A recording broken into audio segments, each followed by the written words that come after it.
Funny thing is that my hands are very, very dry. And with the mask on, I can't lick my fingers and turn the thing. It's sort of low, unintended consequence. Yeah. Well, I don't know. Maybe tomorrow. Maybe it is.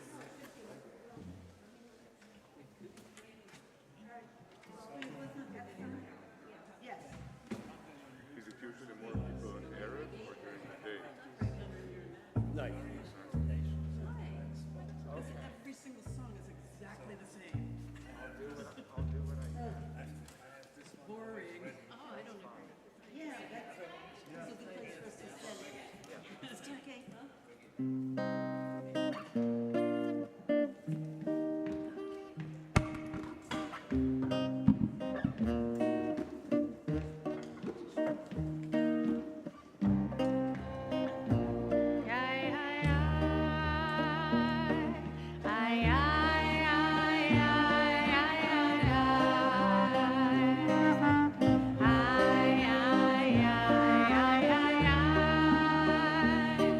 Ay, ay,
Deep breath in. Welcome, everyone. Shana Tova. Welcome to everyone gathered here tonight, those here with us in this physical room on unceded Ramatushaloni land, and those joining us virtually from many lands with many histories. You're all welcome here in the room with us tonight. I'm going to start out tonight's service by speaking candidly. We're arriving into this Jewish New Year in unimaginably, soul-crushingly painful times. In the midst of a crisis upon crisis upon crisis, characterized by vast suffering in this country, in Gaza, in the West Bank, in Israel, and around the world. I am not here, nor does this new year arrive, to provide any false sense of hope or security in this time, or to tell you that everything will be okay. For everything's not okay, we know that, and everything isn't going to be okay for a long time. The impact of the last 9 months and of the last 2 years will continue to ripple out, not to mention the very much ongoing and escalating harm being committed as we speak, as we celebrate. Much of this damage will never be undone, and so I think to provide false hope would be a dangerous misapplication of spiritual precepts and a misguided attempt at leading you all this year. But here's what I think this holiday can do for us in these really excruciating times. It can allow us space to grieve. It can allow us space to feel all that we have been unable to feel in the midst of the constant noise and onslaught of information, or all that we've been avoiding feeling, for to feel it all would simply break us. It can be a space to notice and tend to our fried nerves, our fried nervous systems, a place for nervous system reset, to help ourselves find our own anchor of safety in the midst of this storm. It can provide us the opening that allows us to recommit to being the people we want to be in these times, or perhaps to be bold and make a new commitment we previously have not been brave enough to make. It can be a space of learning, where we allow for our previously held assumptions to shatter and build from its shards a new truth. It can also serve as a container to remember that although we ache with the pain of the world right now, we do not ache alone. We cannot ache alone. We are aching together.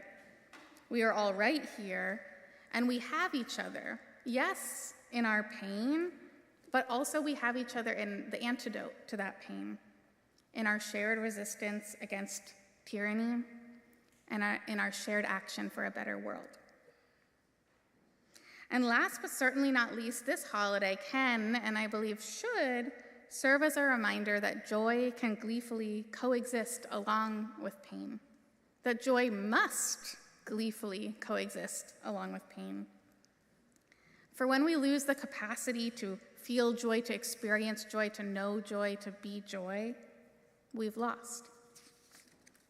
So there will be moments throughout our time together over the next 24 hours of deep bone-aching sorrow, as is fitting for these times.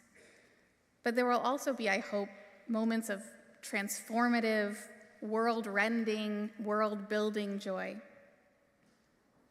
Let us know that our joy is nothing to feel guilty about. It serves as a spiritual technology to wake us up to ourselves, to the world that is possible, and may it be a carriage that guides us, not only us, but all peoples, into that glorious world we all deserve. But before we dive into that sorrow, that joy, and everything in between, some logistics. For those here in the room, I hope that you were able to gather both a machzor, this book here, as well as a supplement sheet that looks something like this. And for those watching online, you can download both of those things from our High Holidays webpage, so you too should be able to follow along with us. Everything should be transliterated, which means the Hebrew words spelled out in phonetic Latin characters in one or the other, and I'll be calling page numbers throughout the services for you to follow along. Please note, as maybe some of you received in your email today, that COVID is surging. We even have people not with us up here tonight because of COVID, and so just asking that you do what you need to do to take care of yourselves and to take care of the community, given that truth. It'll help us to ensure our safety, your safety, and the collective safety. Also of note, there are assisted listening devices in the back if you need them. Sound good? All right, logistics. So with all of that here, we're going to launch into our time together, into our sorrow, into our joy, into all of it and everything in between, with our candle lighting, and fully and truly welcoming in this holiday in all of its messiness and all of its beauty. And so to help me with that, I would love to invite up Alex and Mara and Ruthie and Molly. There, I always know people will be there. Oh, no, Alex? He's out of town. Oh, we miss Alex. Okay, no Alex. But Alex is lighting with us in spirit here tonight.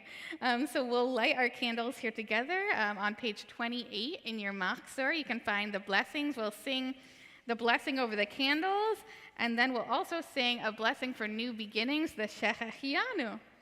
Yeah.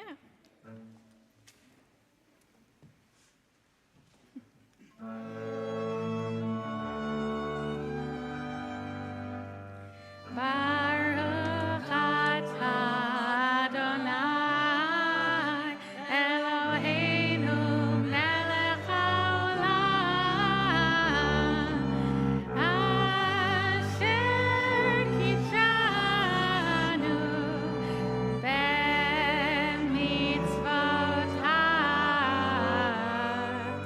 b'tzivan להדליק נר של יום טוב. ברוך אתה אדוני אלוהינו מלך העולם שהחיינו וקיימנו והגיענו לזמן הזה.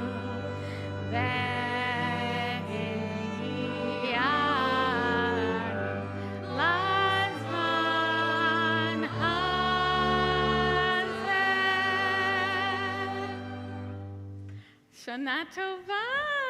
Thank you all. Shana Tova. Shana Tova. Maybe turn to someone next to you. Wish them a Shana Tova Umetuka, a sweet and happy New Year.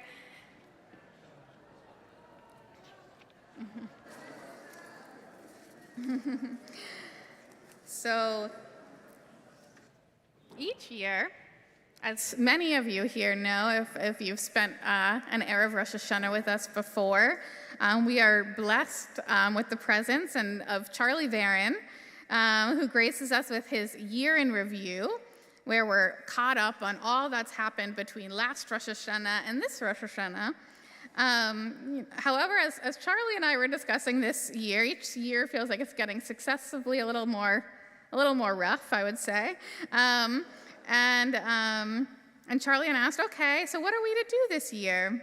And I feel really excited for what Charlie's put together. I know many of us have needed to turn away from the news in these times. It's just too much. The overwhelm is too much. But I invite us tonight with the safety of being together in a community to lean in, and I trust that Charlie's going to guide us on a journey through the year and toward the future. So Charlie, thank you so much for gracing us with your year in review.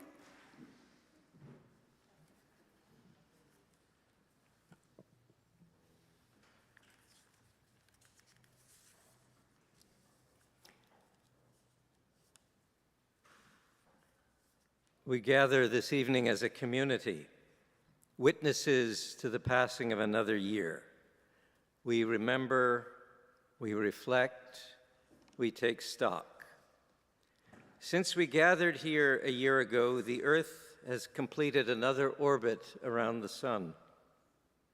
Last Rosh Hashanah, Jimmy Carter had just turned 100, dock workers had just gone on strike, and Joe Biden was president. Now, a year later, how do we mark time? 245 days into the second Trump regime, how do we hold what we are living through? Do we go back to January? The pardoning of the January 6th defendants, 1,500 of them? The executive order ending birthright citizenship? The one aiming to oust transgender people from the military? Do we go back to February? Doge, Elon Musk eviscerating agencies, terrorizing government workers, destroying USAID. To March, ICE agents kidnapping Kilmar Abrego Garcia, flying him to a supermax prison in El Salvador. Do we go back to April, the start of Trump's tariff war?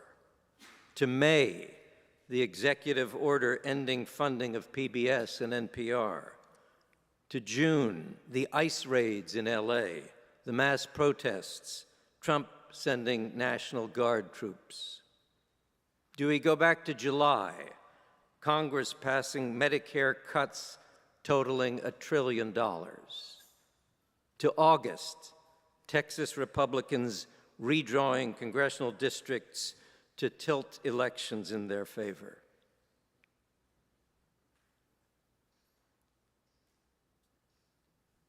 How do we tell these and countless other horrendous stories without normalizing them?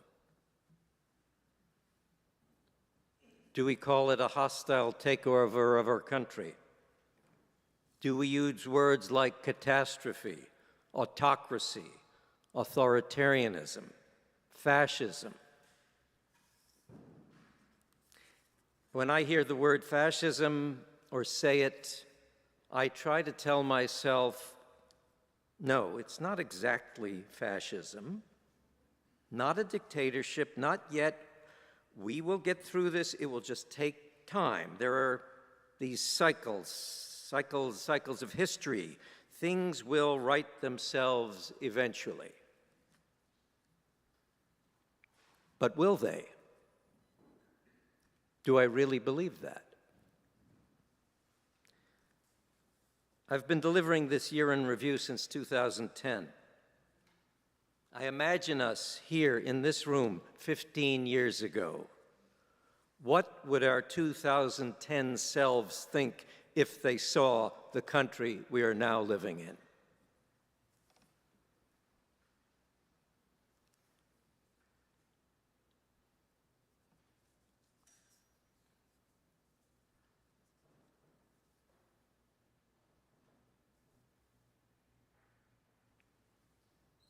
And how do we face what's happening in Gaza? What's still happening? Any words are inadequate. The starvation, the deaths, more than 2 million people forcibly displaced, the hostages still held, Trump's grotesque vow to evict all Palestinians and turn Gaza into a Riviera. 2 months ago, 2 Israeli human rights organizations, B'Tselem and Physicians for Human Rights Israel, formally accused Israel of committing genocide against Palestinians in Gaza.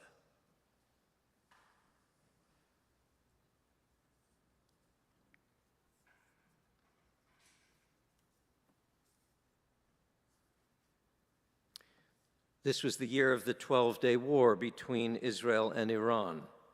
the year the Assad regime collapsed in Syria, the year Netanyahu continued his assault on Israeli democracy and settlers their attacks on Palestinians in the West Bank. What is it like for us as American Jews to witness all of this? And also witness the global surge in anti-Semitism, even here in San Francisco, on Valencia Street, where the windows of Manny's Cafe were smashed and the building defaced with anti-Semitic graffiti. What is it like to live in a time where so much is being destroyed so quickly?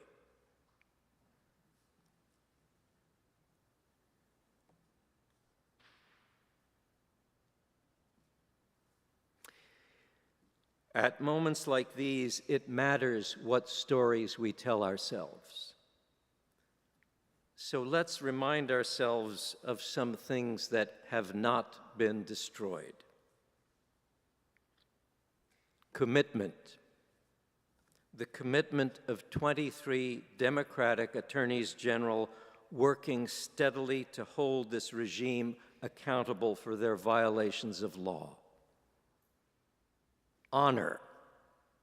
The more than 50 federal district court judges who have ruled against Trump, honoring their oath and upholding the Constitution. Courage. The courage of individuals and communities standing up to protect immigrants against abduction. Here's one story among many. In the town of Sackett's Harbor in upstate New York, teachers, school administrators, and community members rallied on behalf of an immigrant family taken during a nighttime raid, and they secured the family's release and return. Leadership. The leadership of scientists creating new organizations like the Vaccine Integrity Project to fill the void left by the current anti-public health regime. Resolve. The resolve of blue state governments standing up for humanitarian values and the rule of law. Protest. In June, 5 million Americans attending No Kings demonstrations in 2,000 cities and towns. In August, hundreds of thousands of Israelis protesting in the streets of Tel Aviv. Perseverance. Ordinary people persevering, not giving up on each other, not giving up on a vision of a better world.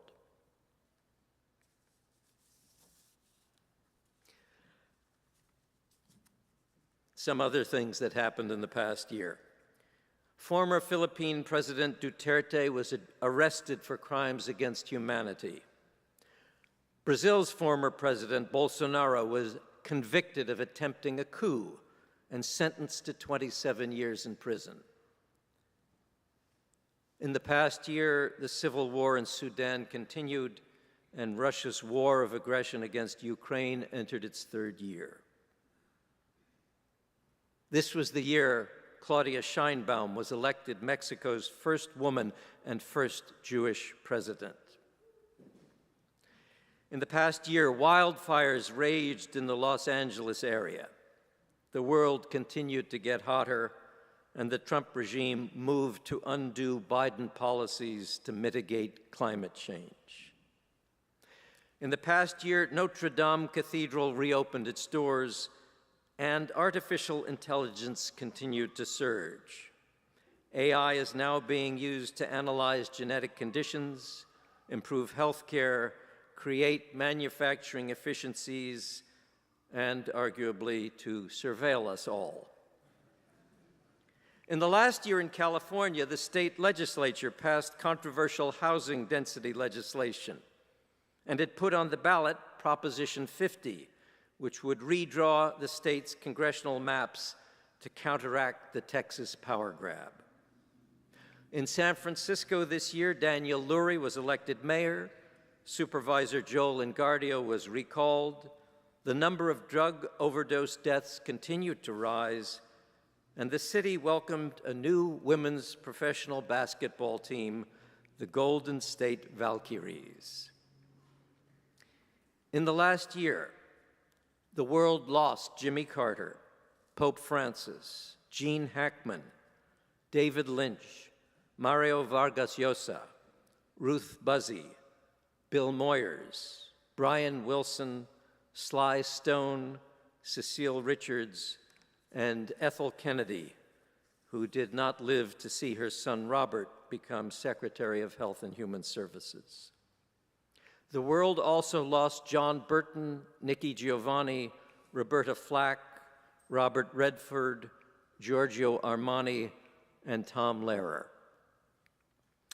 In the last year, astronomers discovered the Quipu supercluster, the largest known structure in the nearby universe. If more giant structures like this are confirmed, cosmologists may need to rethink their models of the universe.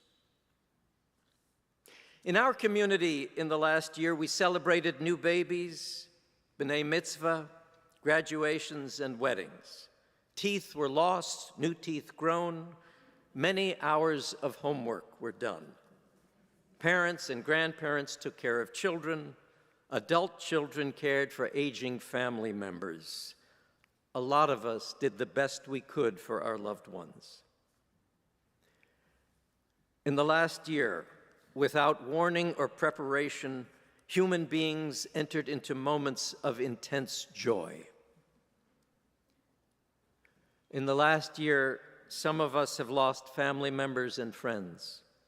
Some have struggled with illness, injury, addiction, and unemployment. Some have been blessed with healing and new beginnings.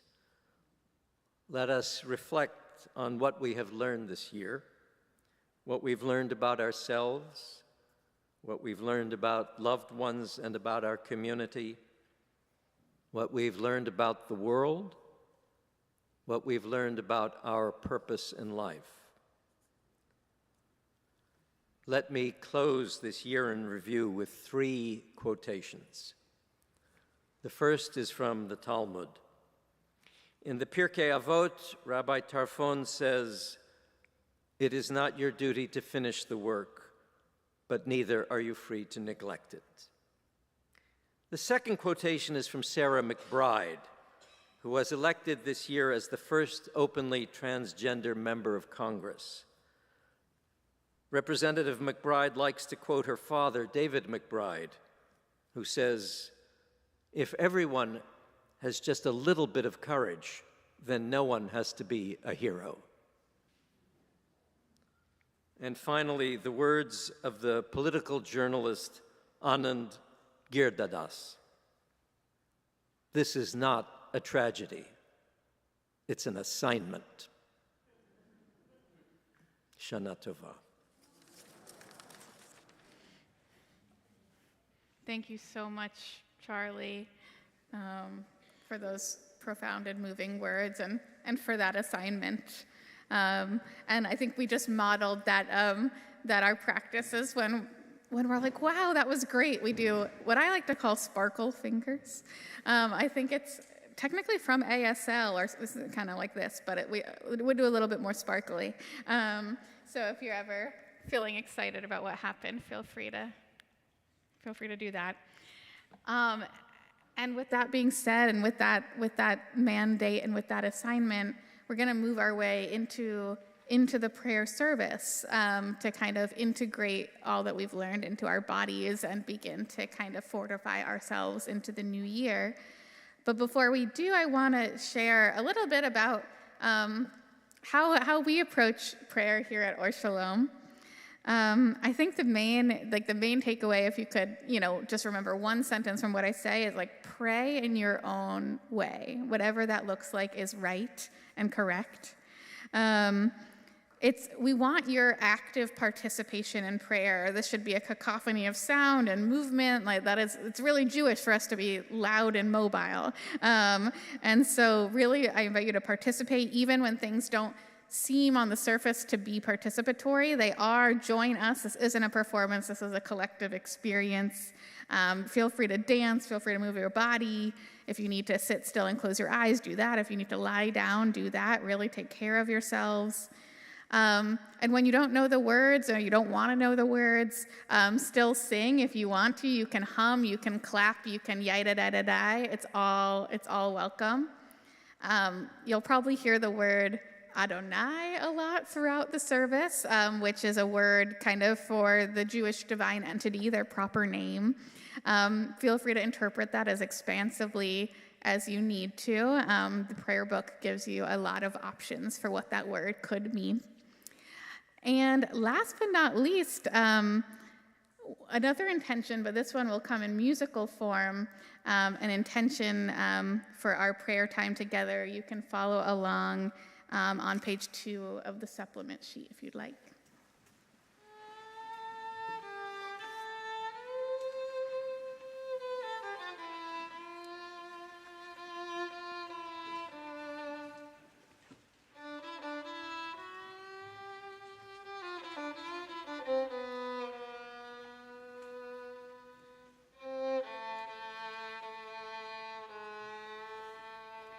You don't have to believe in God to pray. You don't have to believe all the words you say. You just have to let yourself create a sense of meaning that will saturate your life with depth and centeredness, that will help you feel at home, that will hold you through the dark abyss.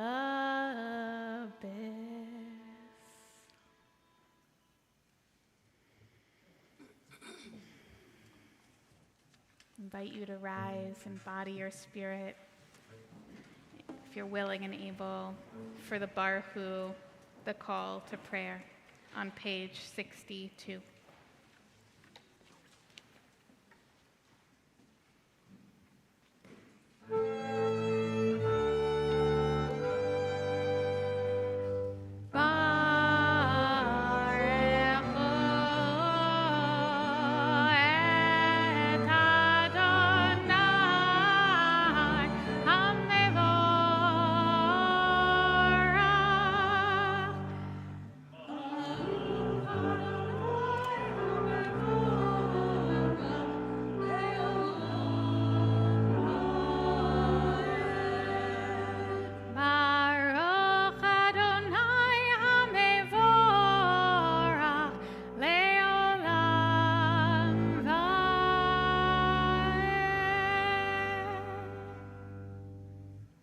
Be seated, and we will roll our way into the darkness and into the light on page 2 of your supplement sheet.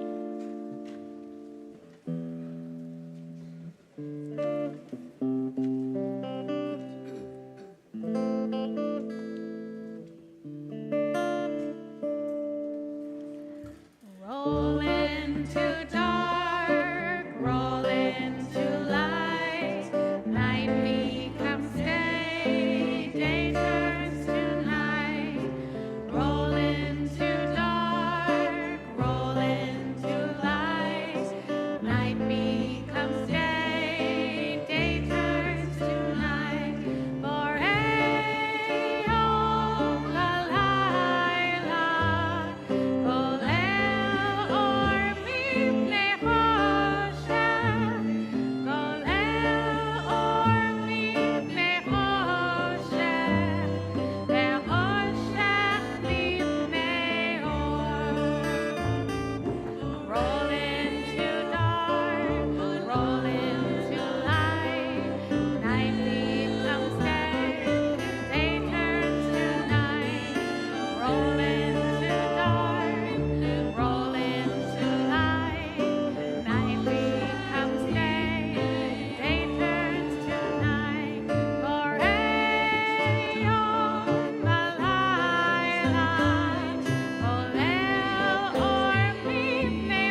welcome in the darkness.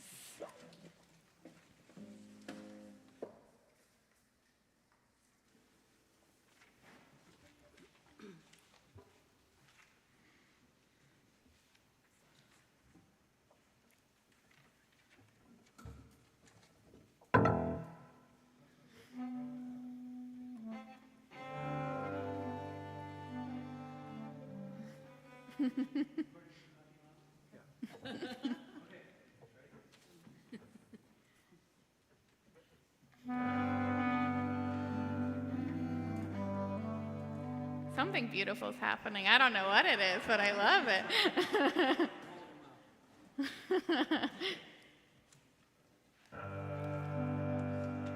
Mavir yom umevi laila umavdil ben yom uben laila Adonai tzevot shemo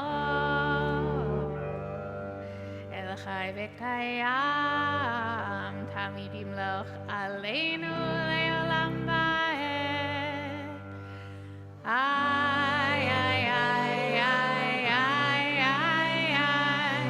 Ay, ay, ay, ay, ay, ay, ay, ay, ay.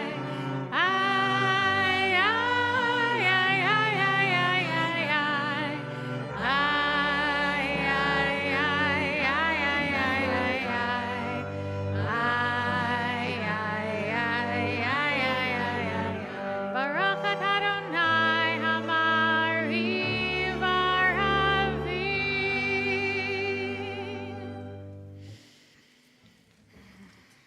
As we melt into the darkness, we turn to love, Ahavat Olam, on page 72.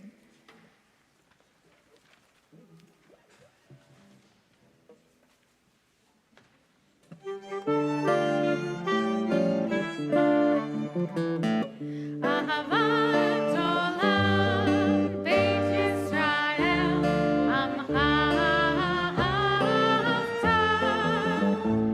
Torah u'mitzvot, chukim u'mishpatim, otanu limadeta.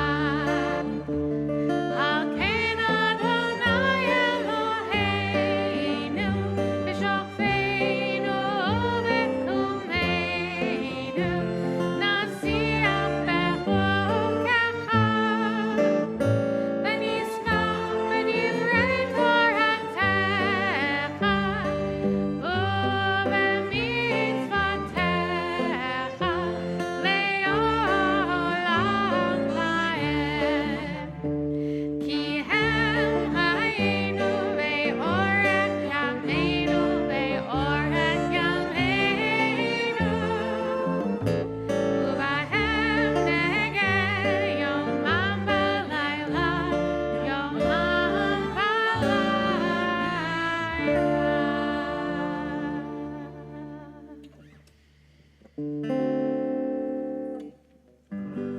Ve'ahavtecha lo tasor mimenu le'olamim.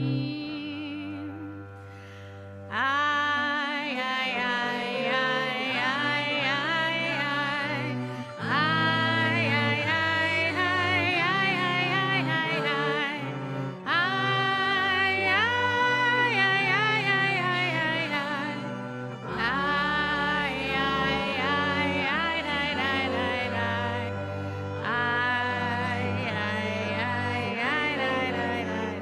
Baruch atah Adonai ohev amo Yisrael. Page 76. Shema Yisrael, Adonai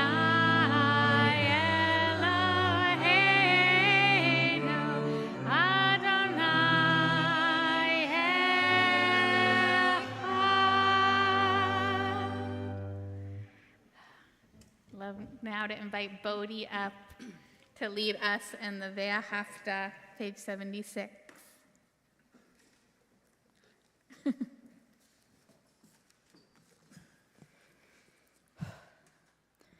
ואהבת את אדוני אלוהיך בכל לבבך ובכל נפשך ובכל מאודיך, והיו הדברים האלה אשר אנוכי מצווך היום על לבביך, ושיננתם לבניך ודיברת בם בשבתך בביתך ובלכתך בדרך ובשוכבך ובקומך, וקשרתם לאו על ידיך, והיו לטפטפות בין עיניך, וכתבתם על מזוזות ביתך ובשעריך.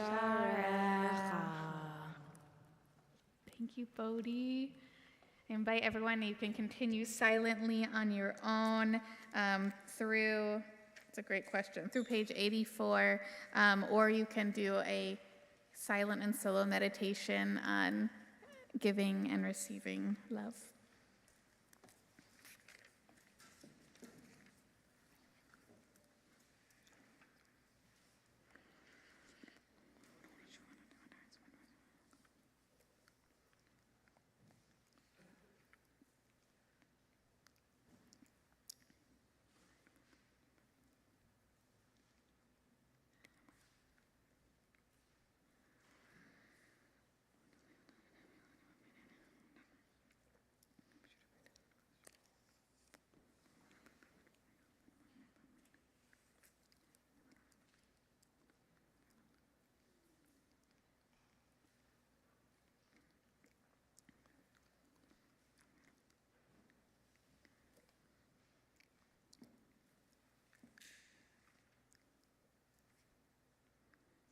Adonai Elohechem Emet.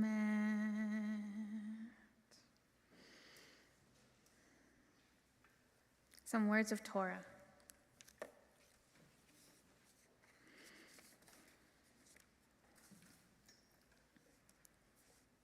We've been meeting in secret for months.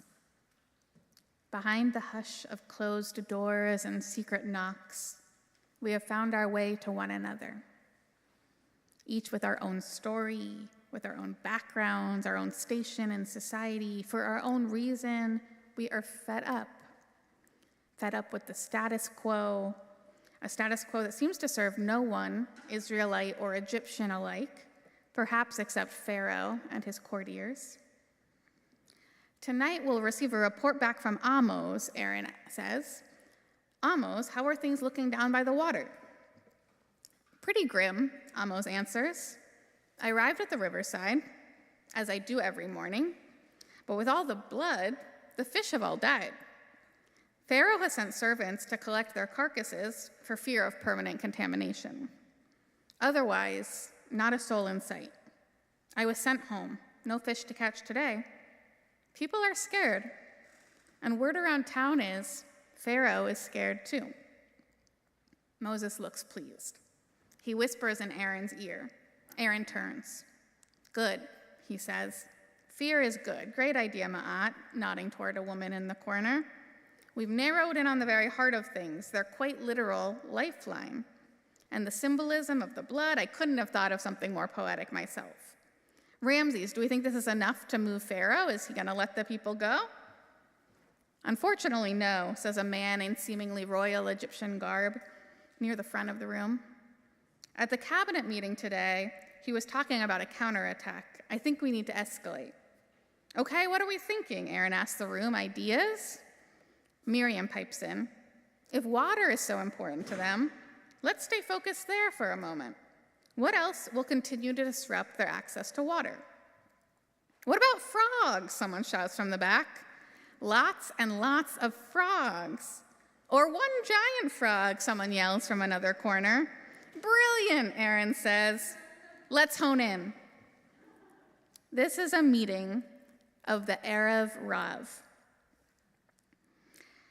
In Exodus, we are told that the night Pharaoh finally gave issue to let the people go, as they had been so demanding, the Israelites did not depart alone, but an Erev Rav rose with them.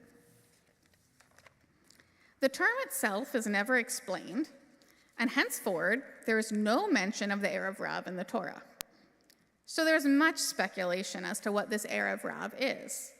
But first, let's break it down etymologically. We have Erev, which many of us may recognize as the Hebrew word for evening, but that's not what it means here. At least we don't think so. The word has a second meaning, something much more akin to mixture, or something that is knit together. And then we have the word Rav, which means much, or many, or great. So out of the narrow place with the Israelites rose this great mixture, or a mixed multitude, as it's often translated. What comes to be understood in later commentary, thousands of years later, as a mingling of various nations, of strangers in their midst, of peoples of Mitzrayim who knitted themselves together with the Israelites. Okay? So what's the significance of this? Who were these people? Why did they leave Mitzrayim, the Hebrew word for ancient Egypt, with the Israelites? How many were there? Did they stay with the Israelites from there on out, or did they set off on their own? Were they opportunists who joined with the Israelites at the exact moment of their liberation? Or had they been a part of the community already? The Torah says literally nothing to answer any of these questions. Never again in all the stories of the wilderness is the Erev Rav mentioned. They simply appear to perhaps dissolve into the people. That is, as I said, in Torah, meaning the 5 books of Moses, or even Tanakh, the expanded Hebrew Bible. But later, rabbinic and Kabbalistic literature tell a very different story of the Erev Rav. But to tell that story, we got to go back to Torah for a second. So in the book of Numbers, another book of Torah, following our previous story, and after a long time wandering in the desert, eating nothing but the magical manna that fell from the sky, we hear that the aspasuf, more on that term later, began to desire more. This increased desire led the Israelites to cry out and complain, saying, "If only we had meat to eat." Now, according to the Torah, this complaint came across as quite ungrateful, given that the divine had literally rescued them from servitude and was now providing them with ample food and water in a climate where none was to be found otherwise. So complaining was considered in this framework definitively a bad thing, and the aspasuf, the instigators of this misbehavior. So what of this aspasuf? Who or what were they? Again, the Torah doesn't say, as per usual, but according to medieval commentators such as Rashi and others, they are none other than the Erev Rav. It's a synonym, the mixed multitude of our previous story. So we're learning the Erev Rav, or the aspasuf, planted the seed of this more, of this desire, and led the Israelites astray. It led them to break rank and act out of alignment with the gratitude that they owed to the source of life. So we find in this later commentary, again, this was written 2,000, 1,000 years later, we see a retrojection of this story of, or the people, the Erev Rav, back into the story of the wilderness. We learn the Erev Rav from this story. We learn that the Erev Rav are still with the Israelites in the wilderness. Yet in their togetherness, they still maintain this sense of being distinct from one another in some way. There is the aspasuf, or the Erev Rav, on one side, and there are the Israelites on the other. And in this framework, the Erev Rav, according to this rabbinic literature, they're the problem, not the Israelites. Okay, the Kabbalistic tradition, now even later in time, the medieval Jewish tradition that begins in medieval times, expands further on the presence of the role of the Erev Rav in the wilderness. So in the Zohar, which is a central book of Kabbalah, of this mystical tradition, they recount the narrative of the golden calf, or they reference the story from Torah.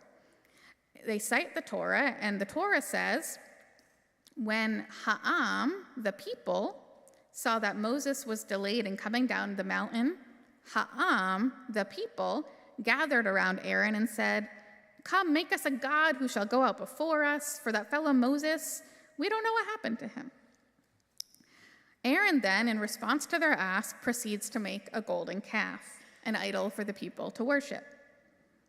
Now, as this story reads in its plain sense, obvious meaning, the creation of this idol is considered a grave transgression committed by the Israelite people against the God that just brought them out of Mitzrayim, out of this narrow place.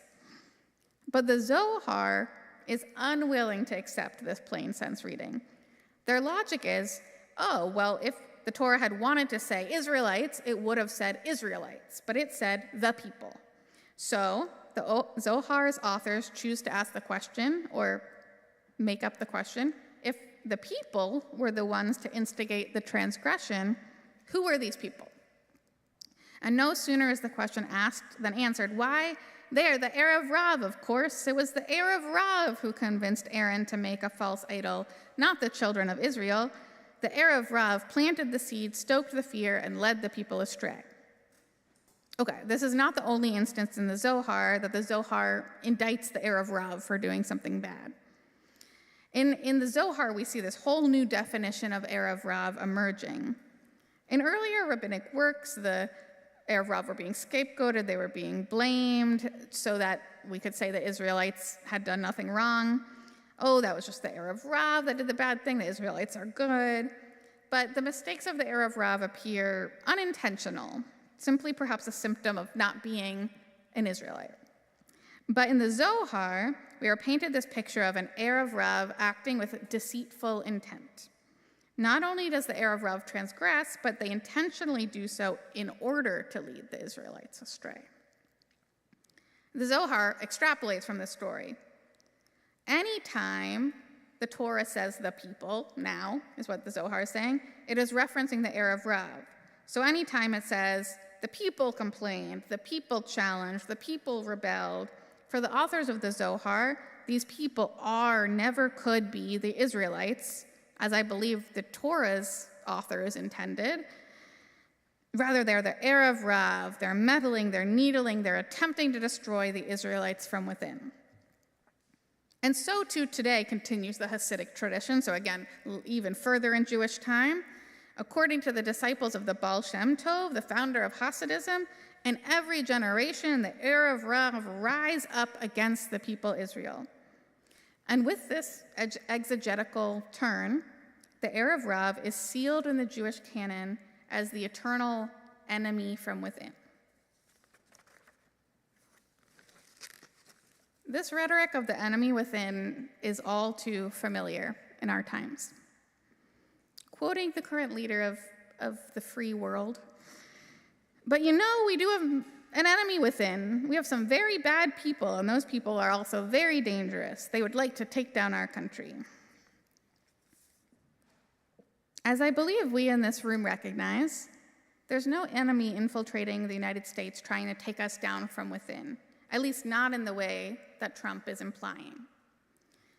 We are merely made up of a patchwork, an Erev Rav, if you will, a knitted multitude of peoples with vast ways of being, all trying to build life together on one land, under one banner, within a system rooted in mass inequality, built by slave labor upon land that was stolen, in an increasingly globalized and interconnected world characterized by mass migration due to the impact of war and colonization and climate catastrophe, right? Simple truth. But Trump's goals, they're not served by acknowledging that truth. So he constructs an enemy within as a rhetorical strategy to achieve his goals. And what are those? For Trump, I believe his goal is consolidation of power. If people are afraid, people obey. Therefore, everyone's existential fears, including ours, the Jewish people, become his playthings used in pursuit of this power, and all actions, no matter how harmful, defensible in the name of protection. In the case of Trump, I think it's easy to see through this false rhetoric and identify ulterior motive. But when it comes to us, it might be far less obvious that we are engaging in the act of constructing an internal enemy, let alone our motive for doing so. So let's return to our story.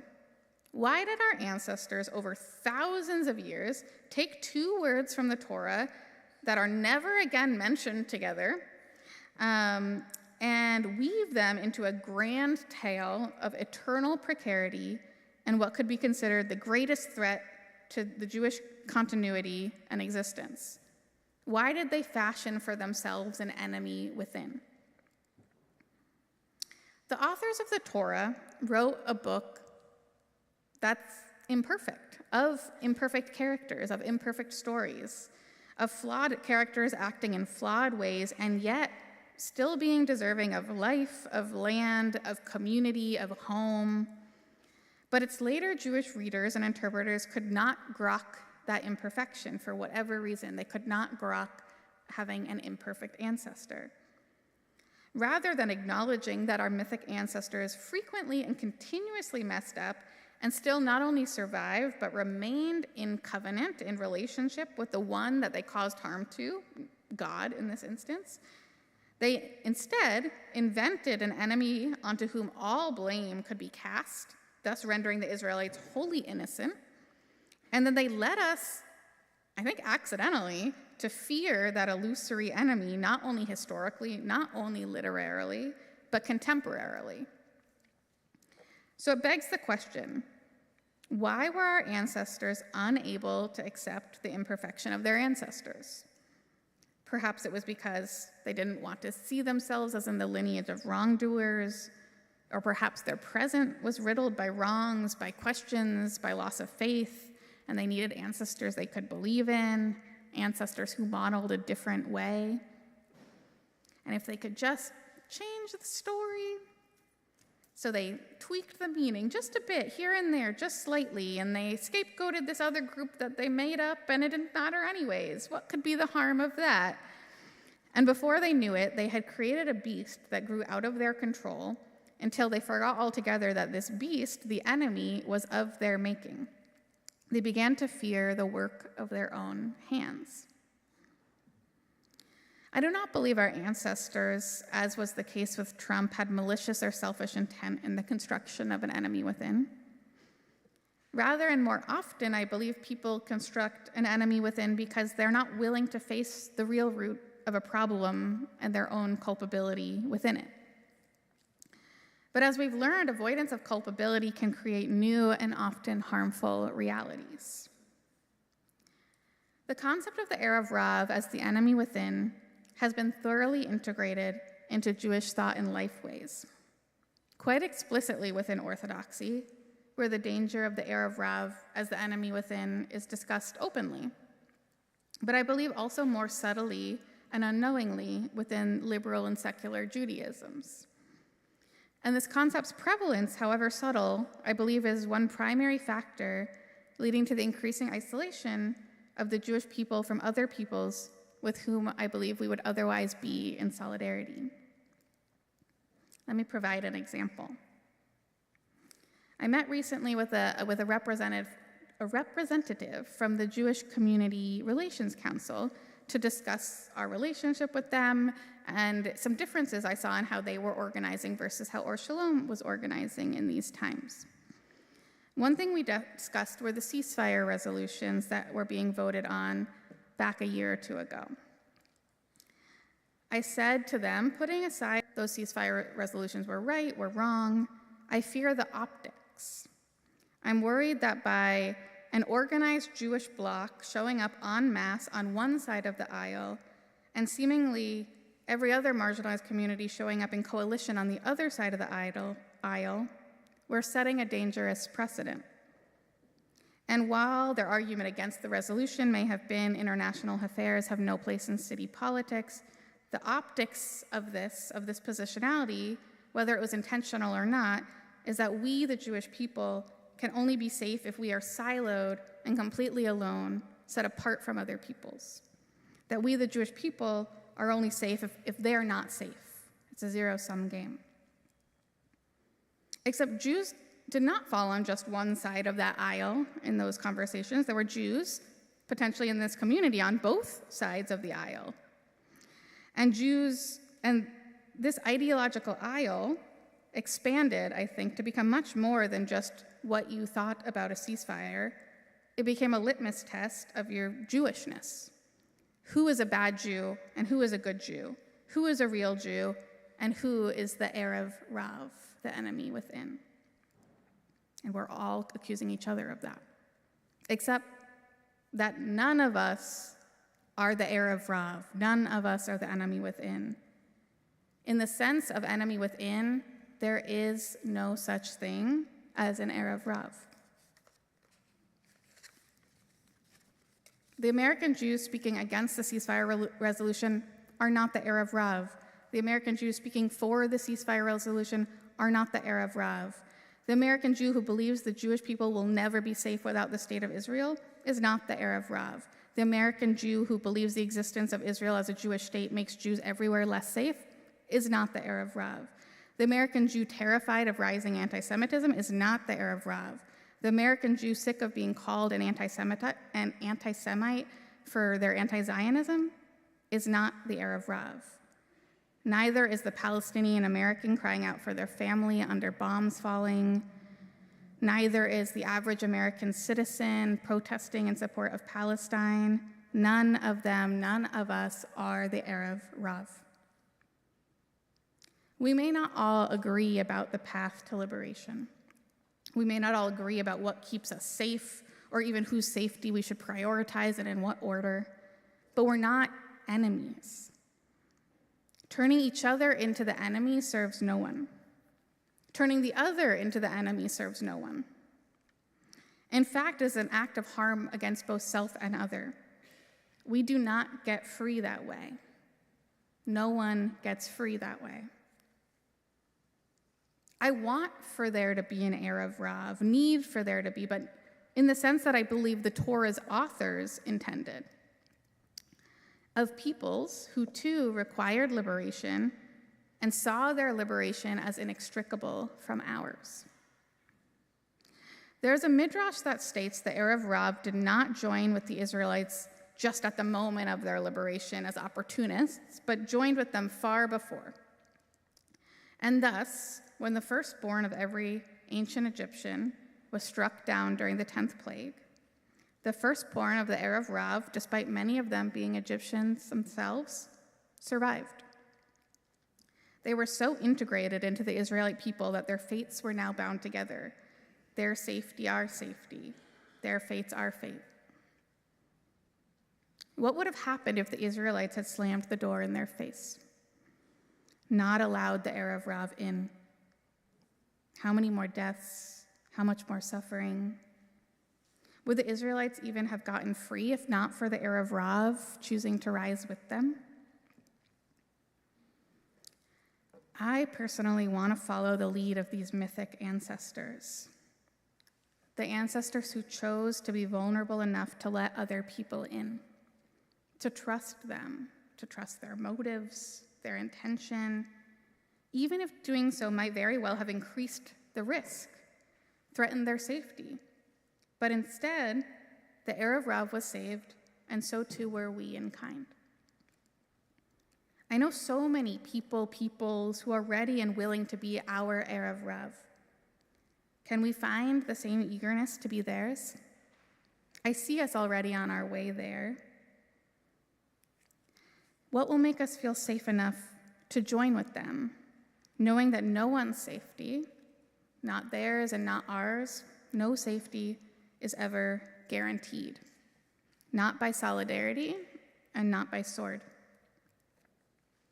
But what I do know with total faith is now is not the time to be alone.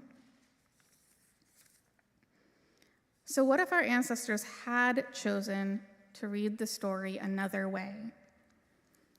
Rather than turning the Erev Rav into the enemy within, who in every generation rises up against us, what if we had understood the Erev Rav as our allies in shared struggle?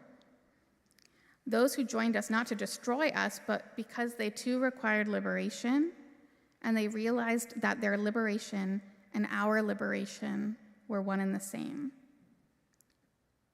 What if the Erev Rav were the reason we got free? For at the end of the day, the Torah does not say that the Erev Rav rose against us. It quite literally says the Erev Rav rose with us. Cries of anguish pierce the simmering air as we all gather in close. The smell of the blood coating the doorway is still fresh, still pungent.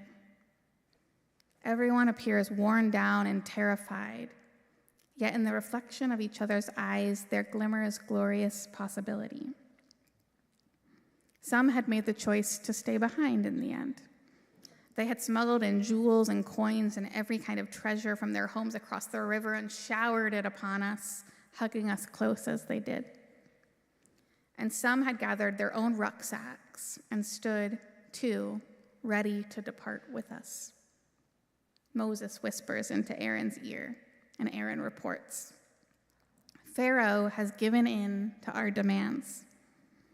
He is allowing us to take leave, but we do not know what is next for us. His heart may very well harden again, so we must make haste.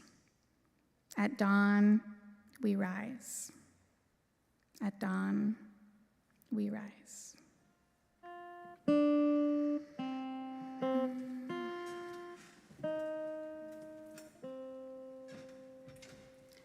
We rise,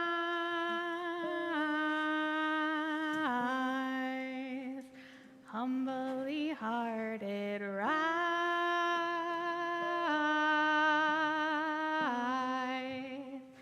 won't be divided, rise,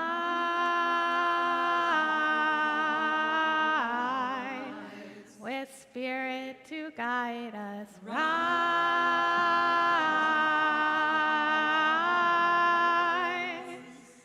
in hope, in prayer, we find ourselves here, in hope, in prayer, we're right here, in hope, in prayer, we find ourselves here, in hope, in prayer, we're right here, and we rise,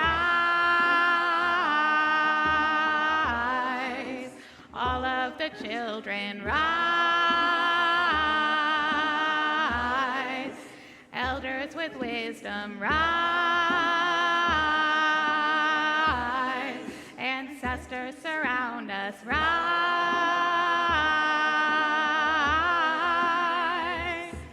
in hope, in prayer, we find ourselves here, in hope, in prayer, we're right here, in hope, in prayer, we find ourselves here, in hope, in prayer, we're right here, and we rise, up from the wreckage, rise, with tears and with courage, rise, fighting for life we rise, in hope, in prayer, we find ourselves here, in hope, in prayer, we're right here, in hope, in prayer, we find ourselves here, in hope, in prayer, we're right here, and we rise, humbly hearted rise, won't be divided, rise, with Spirit to guide us, rise.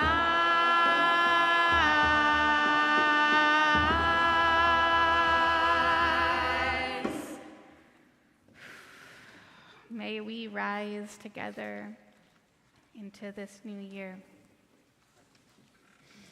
I'd love to invite up Karena to join us. The moment of rising is the exact moment that our ancestors sang the song Mi Chamocha. Yeah, you can go there. And Mi Chamocha is this song of liberation, of gratitude for liberation, of awe at the fact of liberation. And who better to sing it than Karena here to guide us into our collectively liberated world with Mi Chamocha, page 90 in your prayer book.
For guiding us to liberation. Thank you, Karena. Blessed is the one who liberates. And with that, we arrive at peace. That's the order. Liberation and then peace. And so we'll turn to page 92 for Hashkivenu. Or 94 in transliteration. We'll sing this song of peace that we arrive at once we rise together.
Breathe in peace. Exhale violence and pain. Blessed is the one who makes for peace. So we'll turn to page 100 as we transition in our service with the Hatzi Kaddish. First, as a nigun for you to learn it, a wordless melody.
Like to invite up Corey and Pat. Yeah, that's right. Corey and Pat to read us some words that will help us drop into what's coming next, which is our silent prayer, our Amidah, our time for the reflections of our heart. But first, an intention, read by Corey and Pat.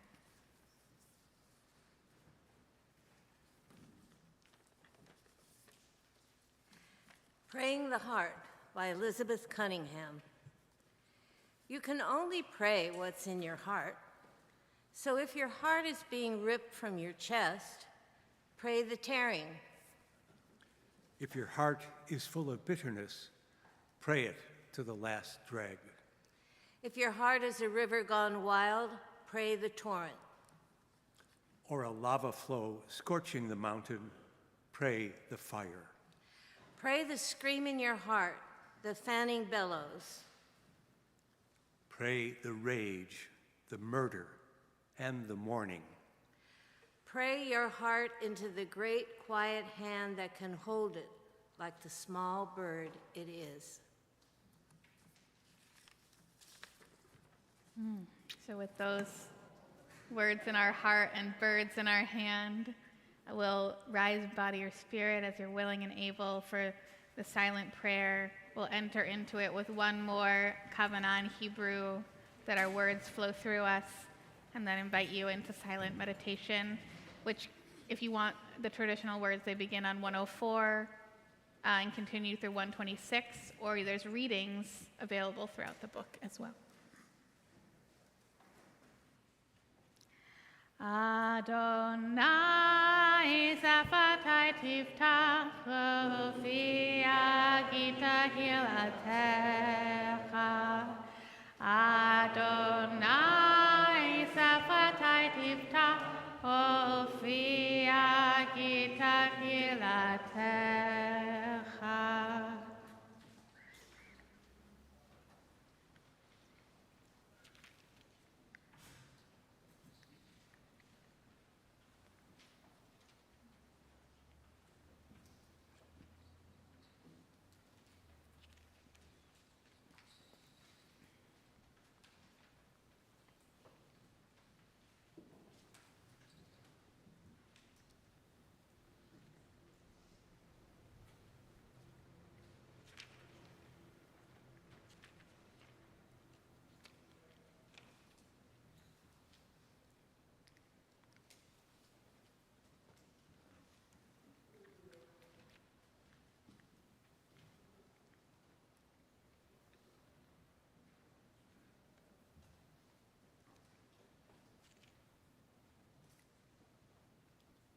You may continue praying your silent prayer if you're still in prayer. And when you're ready, you can join us on page 126.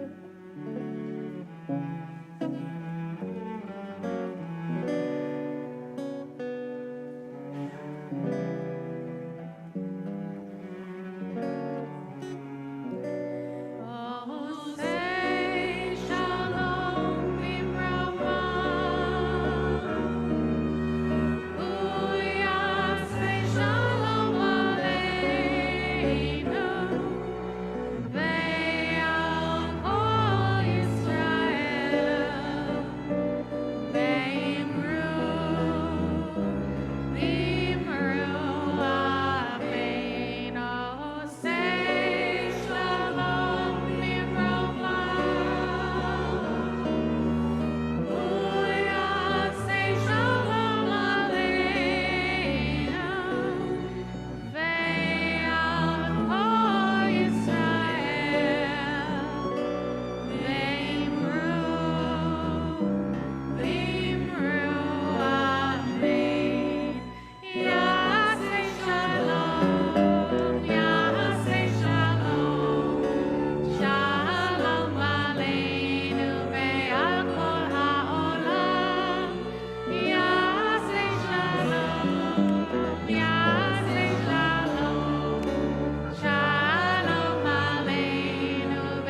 for peace. Shower peace over us all. And in the spirit of that peace, we're going to offer a prayer for peace on a more individual level, the healing of mind and body and spirit. You can find the words for this prayer on your supplement sheet, page 2, Ana Elna. The words, what the rabbis consider to be both the shortest but also the best prayer. It just means, please heal her now. Please heal us now. In the middle of the song, I'll read a list of names for those within the Or Shalom community in need of healing, and then I'll pass my hand around the room and invite, if there's anyone whose name you would like to share for whom you're praying for healing at this time, please do so.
Shabahanji, Gabriela Schultz, Stephanie Weissman, Bassema El-Babsa, Daniel Ben-Dova Bahaim, Jarrett Cole, Michelle Cole, Stephen Tobias, Joseph Herbert, Via Linder, Cleus Jensen, Natan Ben-Lev Merrilee, Deborah Gearson, Kevin Eisenberg, Sarah Eisenberg, Larry Jacobson, Bob Mason, Adam Raskin, Amy Conger, Emily Ullman Levis, Harav Rachel Ba'avraham Barivka, Lauren Means, Susan Ross, Peter Smith, Devorah Hana Eliza Batbatia, Kohava Bat Devorah Hana Eliza, Corey Weinstein, and all those in need of healing due to violence, physical violence, psychological violence, and all those who are hungry, who don't have enough to eat for natural and quite unnatural reasons. I'll invite, if you have names to share, to do so now.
find healing of mind and body and spirit.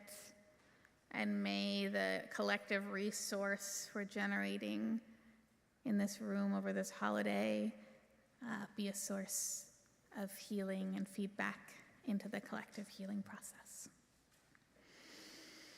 And with their healing in mind, we turn to page 1202, where we learn it's upon us. It's upon us to do the work. As Charlie was saying, we don't have to complete it, but we gotta do it. And so we turn to page 1202 for the Aleinu. That's very far from where I am in the book, so I need to find it. And I invite you to rise in body or spirit as you're willing and able and desiring for Aleinu, page 1202. I invite you to join a chorus of, there's a phrase in Aleinu that repeats over and over and over again. The phrase is Ein Od. There's nothing else. There's nothing else but this. There's nothing else but now. There's nothing else but us. There's nothing else but the holiness of this created world and of creation itself. And so we sing, I invite you to sing the words Ein Od as we pray.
Be seated.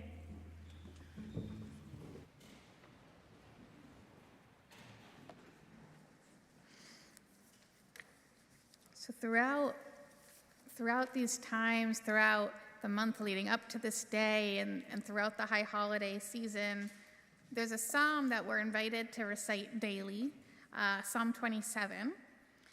And it's a psalm that kind of wrestles with, on one hand, the imperfection and terror of the lived reality of the world, and on the other, the possibility of true peace.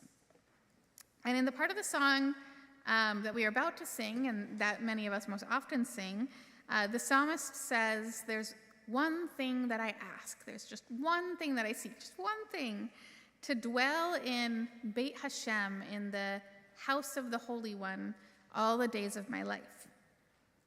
So, as you maybe learned, if you didn't already know, we invite many different relationships to the divine, or none at all, here at Or Shalom. And so the question is, what is this house of the divine? What are we invoking when we say that word? I think it could be many things, but a way that I like to think about it is it's a place where we can finally rest our weary bones. That whatever armor we wear to get us through the day in the world, we can actually take it off, and we can just be. And I was thinking about how that shows up in our community, how for Or Shalom, like for many people, Or Shalom just is their Beit Hashem. It is their house of the divine. It is where they can just rest their weary bones and be.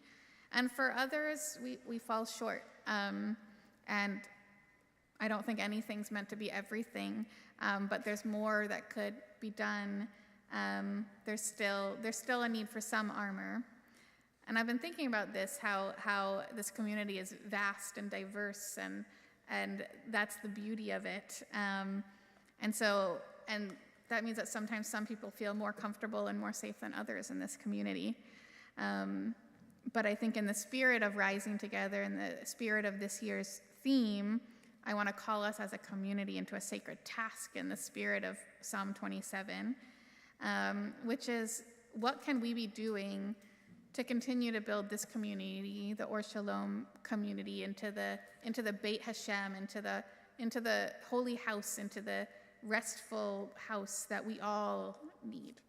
How can this be a place that we can all just be across our many and beautiful differences? So together we're constructing that holiness. Together we are building this Beit Hashem as a larger community. And may the house be wide enough to hold us all. So let's sing that possibility into existence. On page 1218, you can find the words for our psalm as we sing in this holy place, this holy community.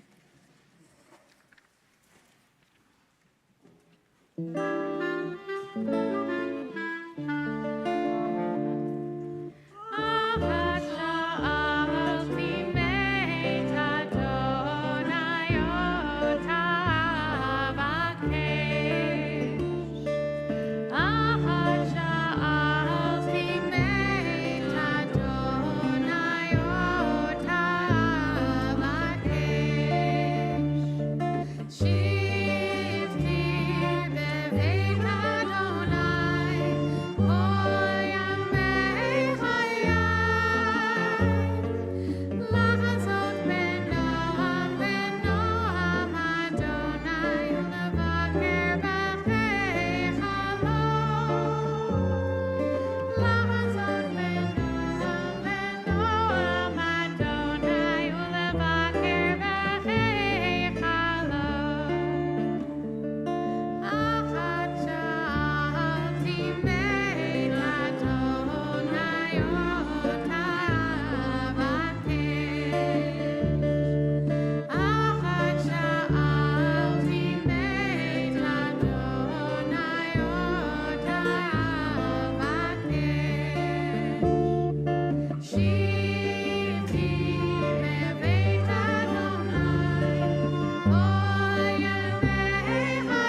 all find peace and companionship and recognition in this house.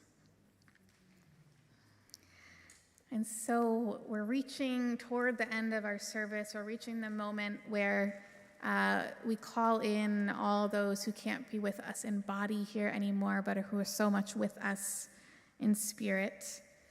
And this week at Or Shalom, we're observing the following yahrzeits, the following anniversaries of the passings of said people. Rose Balin, Jean Barry, Seal Boren, Bob Daunt, John Paul Ferrara, Tony Fox, Robert Joseph Gerard, Nina Lamb, Dr. Bernard Lifson, Rose Miller, David Merriam Froim and Rahila Portman, Ann Potter, Selma Rosenberg, Joseph Roth, Lucy Saltzman, Leon Seligman, Richard Sheehan, Peter Shim, Alvin Siegel, Eric Richard Solo, Michelle Turner, Phil Weinstein, and Mary White. And we're also just thinking of all those in Gaza who died. We're thinking of all the hostages who have died and yet are still in Gaza. We're thinking of all those in the West Bank. We're thinking of all those in ICE detention. We're thinking of all those targeted under this administration, dying under unjust circumstances. For them, we also recite Mourner's Kaddish. And I invite anyone here in this room who is observing a yahrzeit or is in a period of mourning to share the names of your loved ones now.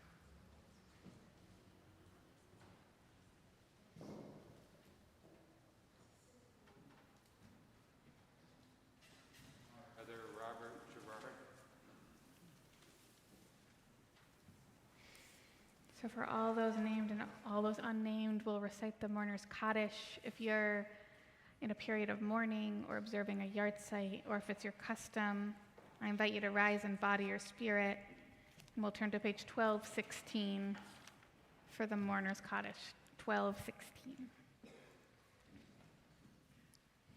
Yitgadal v'yitkadash shemei Rabbah, be'alma divrach yerutei v'al mich malchutei, b'chayechon uvyomechon uv'chayei d'chol beit Yisrael, ba'agala v'zman kari v'yimru amen. Yahei shmei Rabbah mevarach le'olam olmei almaya. Yitbarach v'yishtabach v'yitba'ar v'yitramam v'yitnaseh. V'yitadar, v'yitaleh, v'yitalal, shemei d'kudashah brethu, la'ela, mikol birchata v'shirata, tushbechata v'nechamata, da'amiran be'alma v'yimru, amen. Yehei shlama rabba min shemaya, v'chaim aleinu ve'al kol Yisrael, v'yimru, amen. Osei shalom b'mromav, huya aseh shalom, Aleinu ve'al kol Yisrael, ve'al kol yoshvei tevel, v'yimru, amen. May all their memories be for such a sweet blessing. May we turn to them as a resource when we're in need of comfort. May we remember that they are there for us as a source of comfort. And may we all be comforted. We'll turn to our supplement sheet, page 9. For a song of comfort for all of us here in mourning, whether mourning for individuals or mourning the collective loss we are all living inside of at this time.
Take a moment to say a few thank yous. Got to start off our season with gratitude. I really want to thank this incredible music ensemble that we have who guide us so gracefully and beautifully through our services, just through the love of it, for no other reason than the love of it. I want to really thank our tech crew for tonight, John and Eric and Jonathan, for making this accessible to people maybe across the world. Who knows? Maybe we have that big of a following. And to the staff of Or Shalom, who've been putting in like countless hours to make this happen, to all the volunteers who set up today, who greeted today, to all the kids who showed up today for the family service and brightened my day. And so all of you for showing up here tonight. Having you here is such a gift, and I probably forgot a million people, and maybe I'll thank you later. So with that being said, I'd love to invite up Sue as a representative from the board to share with you all kind of what's upcoming this high holiday season. Oh, let me give it to you. Is it your birthday? Happy birthday. We sang happy birthday at the family service to the world earlier, so we could sing it to you too. You want? Thank you. Happy birthday to you. Happy birthday to you. Happy birthday, dear Sue. Happy birthday to you.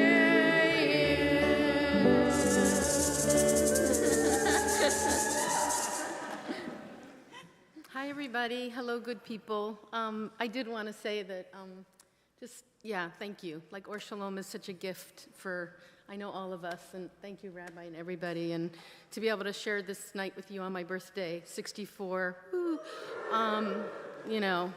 it's really special, so thank you. Love you, love you. Okay, announcements. Tomorrow, main service at 10 a.m. here at the UU. Childcare is available. Please register on the website so we know to expect you. Following services tomorrow, join us in the courtyard for apples and honey. Apples donated by our very own Gail and Ron. Thank you, thank you. Rosh Hashanah Day 2 at Ocean Beach at Taravel on Wednesday at 4. We'll blow the shofar, engage in the practice of tashlik. And for those who are up for it, please join us for a cold plunge. It's a tradition we started a couple years ago, and we're going to keep it going. Bring a veggie potluck item to share and your own dishes, please, as well as a chair if you need it, and anything else to be comfortable on the beach. Shabbat Shuvah, the embodied spiritual practice with Gail Gurwitz, will be on Saturday, September 27th at 10 a.m. This will be held upstairs at 333 Cortlandt. Please register on the website calendar. Kol Nidre family service will begin at 5 p.m. on October 1st, Wednesday, with the main service at 7 p.m.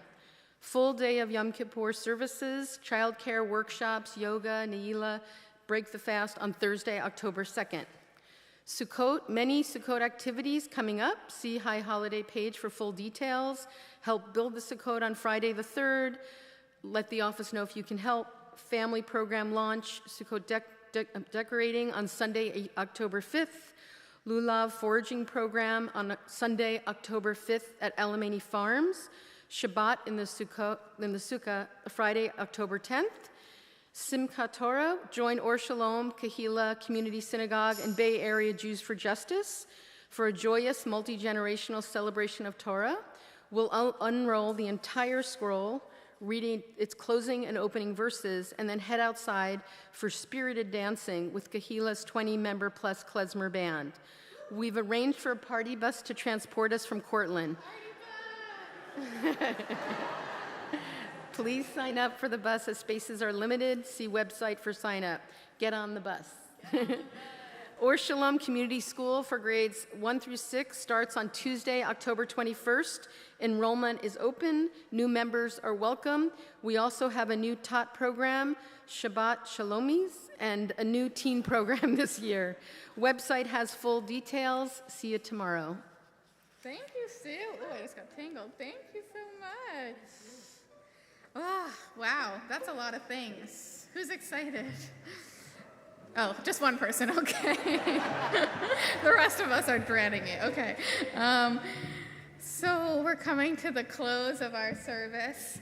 And as has been custom for, I have no idea how long, maybe our founding, we close our service with what's called the closing benediction, where we all rise in body or spirit as we're able, and we take hands and make sure that we're all connected,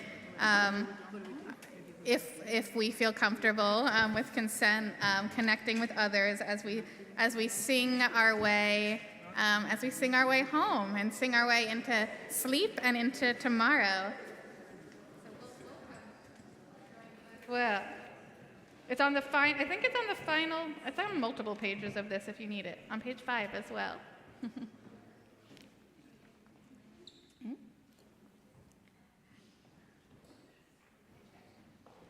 May the blessings of God rest upon you.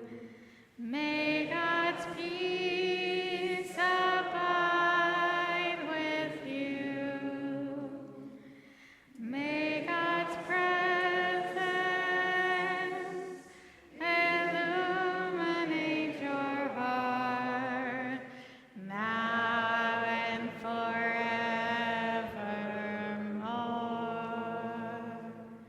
May the blessings of God rest upon you. May God's peace abide with you.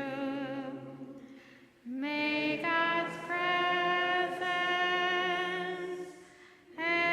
illuminate your heart now and forevermore.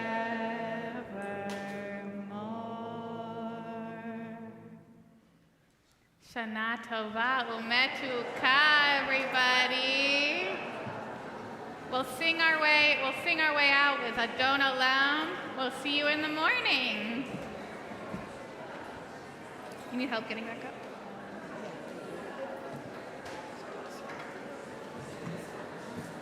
Wow, yeah.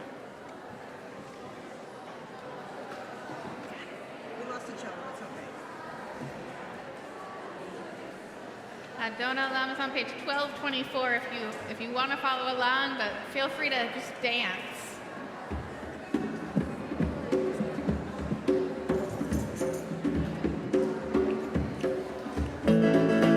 Adon Olam, Hashem Allah, B'terem bo Yisir Nivra, Ve'nasav v'nafsakol, Azai Melech Shemo Nivra.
fear